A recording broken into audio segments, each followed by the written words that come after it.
नमस्कार दोस्तों, स्वागत है आप लोगों का आज की वीडियो में। आज हम लोग डिस्कस कर रहे हैं पॉलिटी का गवर्नर टॉपिक।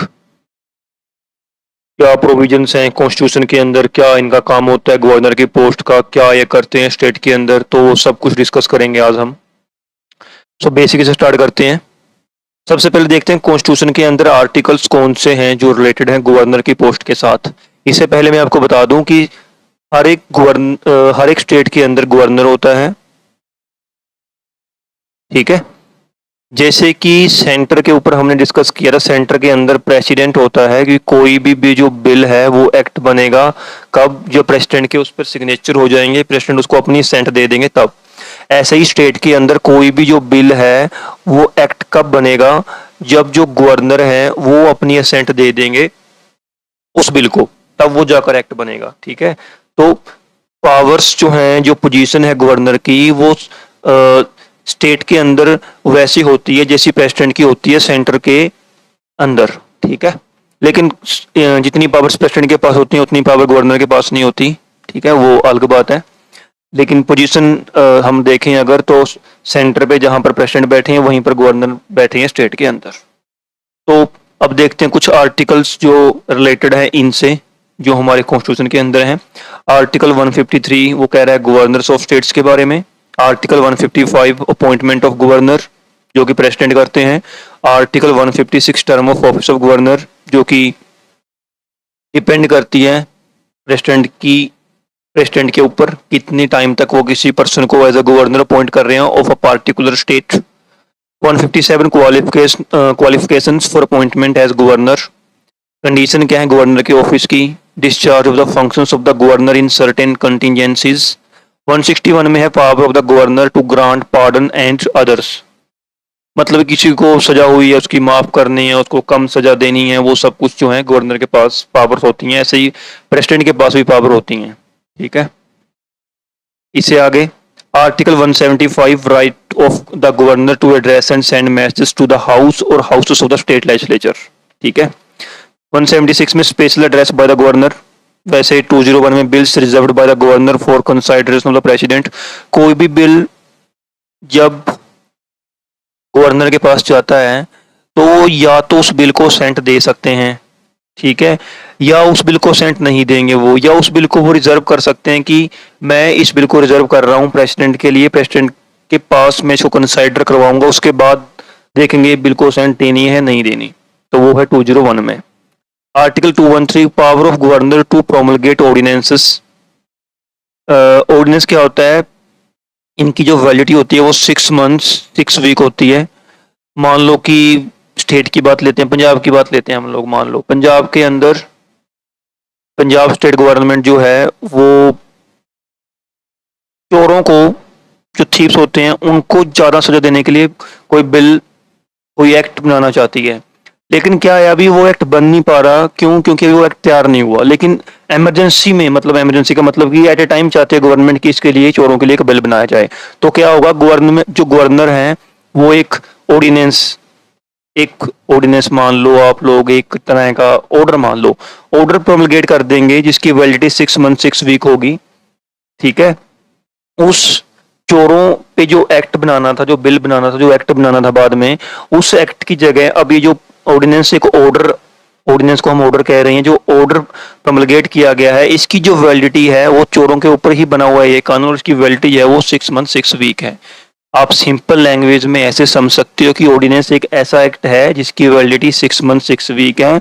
और जो एक्ट बनाती है गवर्नमेंट, चाहे वो सेंटर में हो चाहे वो स्टेट में हो, जो बिल बनकर जाता है फिर वो एक्ट बनता है, उसकी वैलिडिटी होती है लाइफ लॉन्ग। जब तक खुद स्टेट गवर्नमेंट या सेंट्रल गवर्नमेंट उसको रद्द ना करे, उसकी वैलिडिटी लाइफ लॉन्ग होगी। लेकिन जो ऑर्डिनेंस होता है, जो उसकी वैलिडिटी होती है वो 6 मंथ और 6 वीक ही होती है।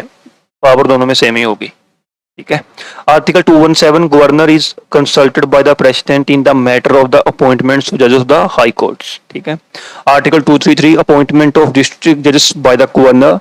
Article 234 appointment of persons other than district जजेस to the judicial service of the state by the governor.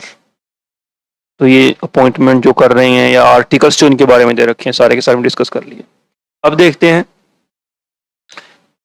State executive में जो होता है गवर्नर होते हैं, सीएम होते हैं, chief minister, council of ministers, advocate general. हमने पढ़ा था ना कि सेंटर में अटॉर्नी जनरल होता है, यहाँ पर एडवोकेट जनरल होता है। Governor as president heads the state government, जैसे कि प्रेसिडेंट इंडिया गवर्न कर रहे हैं, ये स्टेट को कर रहे हैं, ठीक है, आर्टिकल में डिस्कस कर लिए। नॉमिनल एग्जीक्यूटिव हैं क्योंकि इनको चूज किया गया है बाय द सेंटर। देखो गवर्नर को अगर हम देखें कि इलेक्ट कैसे हो रहे हैं, ये इनके लिए कोई इलेक्शन नहीं हो रहा, नो इलेक्शन, कोई भी इनके लिए इलेक्शन नहीं हो रहा। कोई भी पर्सन है, मान लो ए पर्सन है, और जो सेंटर में गवर्नमेंट होगी वो चाहती है कि ए पर्सन को पंजाब गवर्नमेंट, पंजाब स्टेट का जो है गवर्नर बनाया जाए, तो सेंटर क्या करेगा, प्रेसिडेंट को कहेगा कि हाँ जी आप इस पर्सन को पंजाब का गवर्नर बना दो, तो उस पर्सन को पंजाब का गवर्नर बना दिया जाएगा। सेंटर पे डिपेंड करता है कि वो किसको बना रहे हैं, कोई भी इलेक्शन नहीं होते, याद रखना आप ये लोग बात, ठीक है, ये याद रखना। वैसे कि हमारा पॉइंट हो रहा है, he forms an important part of the state executive where he acts as the chief executive head, क्योंकि सिग्नेचर इनके हो रहे हैं ना डॉक्यूमेंट के ऊपर। द इंडियन प्रेसिडेंट गवर्नर को अपॉइंट कैसे कर रहे हैं, then president appoints governor for each state by warrant under his hand and seal. Central government is responsible to nominate the governor for each state. वो आपको मैंने ही बताया, पहले ही बता चुका हूँ। एक पर्सन को एक स्टेट के लिए भी बनाया जा सकता है गवर्नर, एक पर्सन को एक से ज्यादा स्टेट के लिए भी गवर्नर बनाया जा सकता है। नेक्स्ट है हमारा point, unlike election of the president there is no direct और indirect election for the post of governor, ये हम पहले ही कर चुके हैं।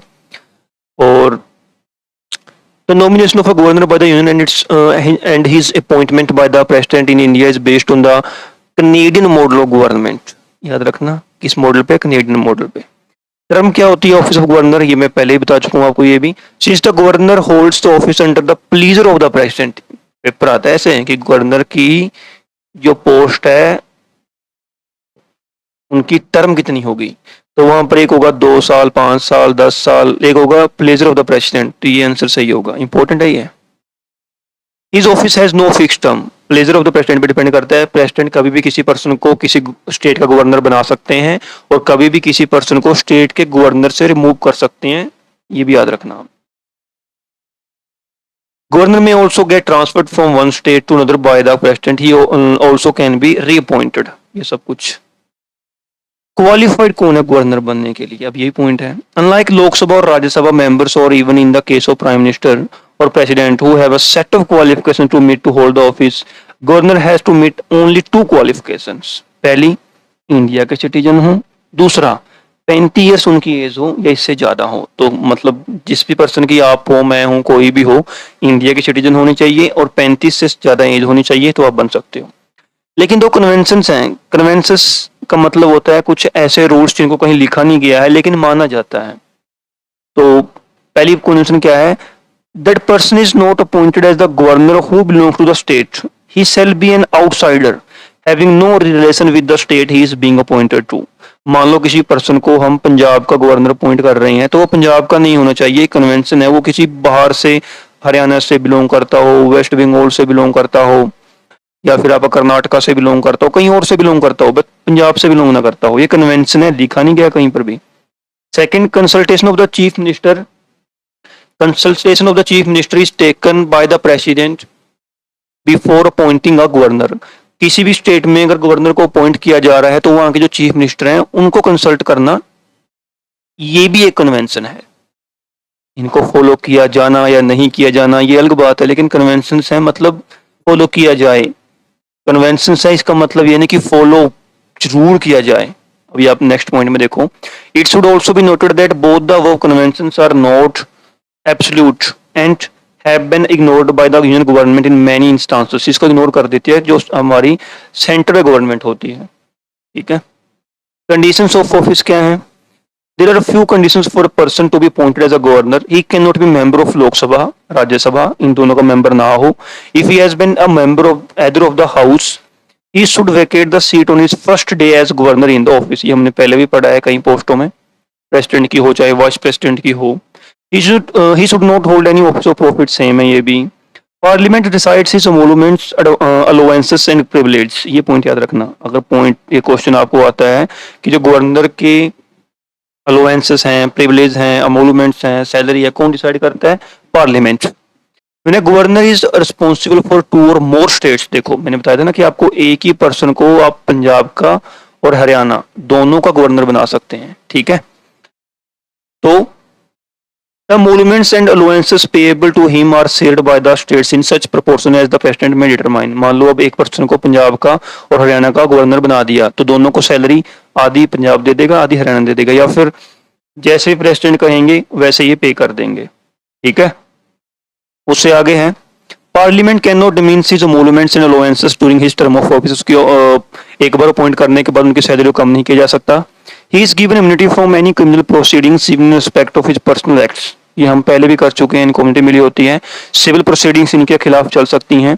ठीक है, वो भी 2 मंथ का इनको प्रायर नोटिस देना होगा किसी भी पर्सन को, अगर इनके अगेंस्ट सिविल प्रोसीडिंग्स चलानी है तो ये प्रेसिडेंट के बारे में टॉपिक डिस्कस किया हमने। बहुत ही इंपॉर्टेंट टॉपिक है प्रेसिडेंट का। इसमें जो भी क्वेश्चन बनते थे जो इंपॉर्टेंट थे वो मैंने आपको बताए भी, कि इनको अपॉइंट कौन कर रहा है, इलेक्शन हो रहे हैं नहीं हो रहे, और कैसे ये होल्ड ऑफिस करते हैं, प्लेजर ऑफ द प्रेसिडेंट पे एक ही पर्सन को एक स्टेट का गवर्नर बनाया जा सकता है। ये तो सभी इंपॉर्टेंट पॉइंट्स हैं, तो आपको याद रखने हैं ये। ठीक है, तो मिलते हैं बहुत जल्द एक नई वीडियो के साथ। आशा करता हूं कि आपको ये वीडियो जो हमने डिस्कस की है अभी अच्छी तरह से समझ में आई होगी। फिर भी आपको किसी को भी कोई भी डाउट हो तो आप हमें मेल कर सकते हैं। ठीक है, तो मिलते हैं बहुत जल्द एक नई वीडियो के साथ। तब तक के लिए आप लोगों का बहुत बहुत धन्यवाद।